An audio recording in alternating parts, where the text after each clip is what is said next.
Every 8 in 10 Americans live paycheck to paycheck if the surveys are to be believed. That means so many people are caught in the vicious money cycle and can't even step away for a few days to enjoy the fruit of their labor. What if there were habits you could adopt to change that narrative? Number 10. Get help. If you keep looking towards your next paycheck and can barely survive that 1 week before you get it, it's time to get help. Help can look like so many things: financial books, an accountability partner, or a financial mentor. The first step to solving a problem is knowing what it is. See where you keep spending extra money and find a way to cut those expenses. Look into those payments that snowball like subscriptions. Get someone knowledgeable to look at your credit score and bank statements. You might need to change banks to one that doesn't have high fees.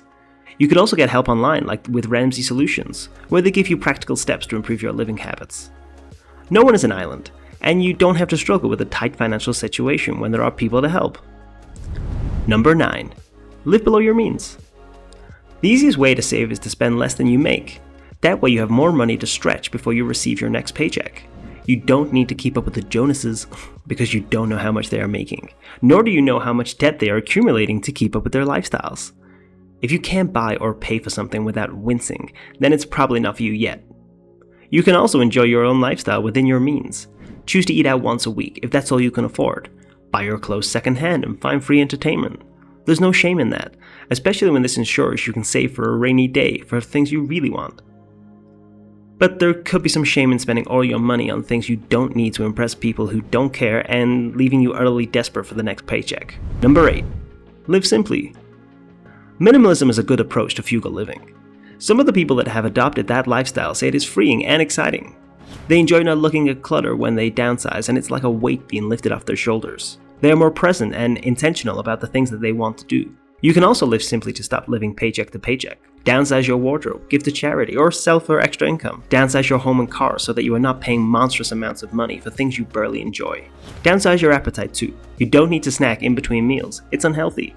Not every meal needs to be a king's feast either. Downsize your friend group as well. We all want to be able to show up for our friends, but social life can get expensive with all the events you need to attend and gifts you need to buy. Pick out your close friends and foster deep relationships with them so that you are not complaining when they have an event or require some help. Living simply will help you save plenty of money. Number 7.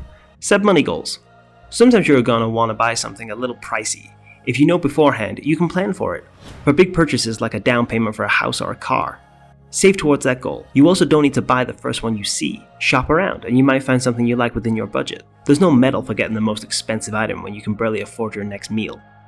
If you want to take a vacation, start saving months early. While you plan for your big purchases, you should also plan for your savings and investments. Having a goal reinforces your commitment to hitting your targets. You don't need to be overambitious with your goals. Set something that is within reach but also stretches you a little out of your comfort zone. Number 6.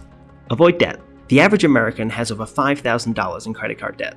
That does not account for student loans, mortgages, car payments, and other personal loans. When you find yourself in a hard spot, it is understandable why you would seek out a loan. What is not understandable is not paying it off.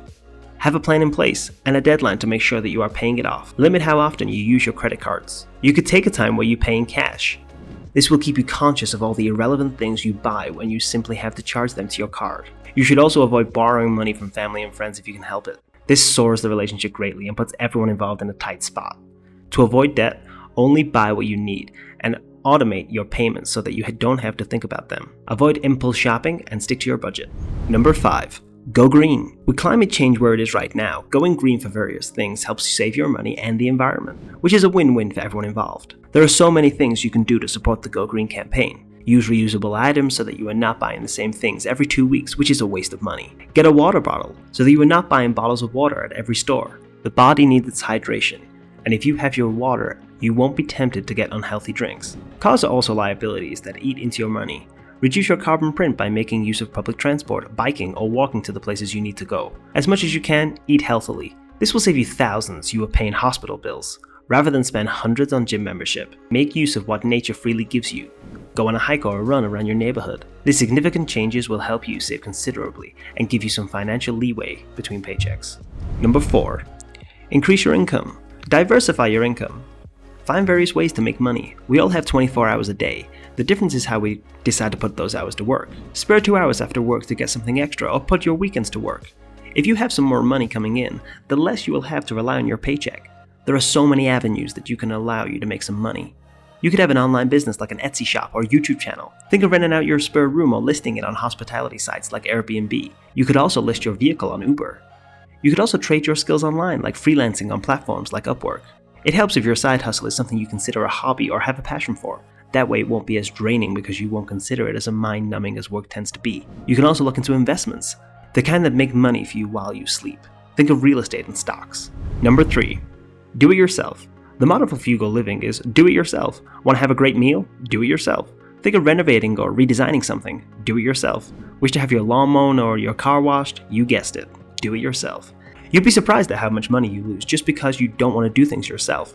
Learn how to sew to fix your clothes. Learn how to bake if you have a sweet tooth. You can also make your coffee at home. Coffee and eating out are some of the things that take a huge chunk out of our paycheck, about $5,000 annually altogether.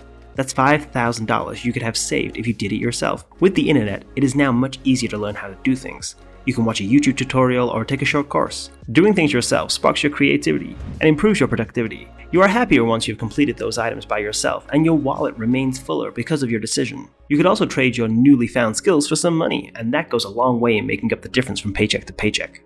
Number 2. Save. Saving is one of the most important aspects of financial intelligence. Even though your life is all roses and blue skies, a single event can change it dramatically. This is not to borrow trouble before it comes or to take a pessimistic view of life, but life happens. You could lose your job or get in an emergency. Saving helps you prepare for those hard times. In saving, it also helps you to save for an emergency fund. This fund should cover about 3 months of expenses if you lose your job. The figure varies for everyone, but most financial advisors suggest it should be at least $1,000. You don't need to be earning a lot of money to save. You can start with what you have. Aim to put away a little money consistently. With time, it will build up. Saving frees you up to enjoy your life because you know there is a financial safety net in case the next paycheck is delayed. Before we get into the number 1, make sure to check out the links in the description for our best recommendations to boost your savings. Number 1. Keep on top of your money situation. If you're being honest with yourself, you mostly live paycheck to paycheck because you don't know anything about your financial status. Looking at your bank statement and credit report can be intimidating, especially if you are drowning in debt or not saving. However, it helps to rip off the band-aid. You can plan for your money better once you know what the situation is like. Make it a point to know what's coming in and what's going out. This works better if you have a budget. List your sources of income and expenses. There are probably things you spend money on that you don't need. If you're still subscribed to a streaming platform that you haven't used in 3 months, then you need to take care of that leak. You will also be more conscious of those small purchases that pile up with time. Like you don't need to buy snacks whenever you enter the supermarket unless it's on your list. Be more shrewd with where you spend your money. Review your financial status as often as you can to see if you are making progress.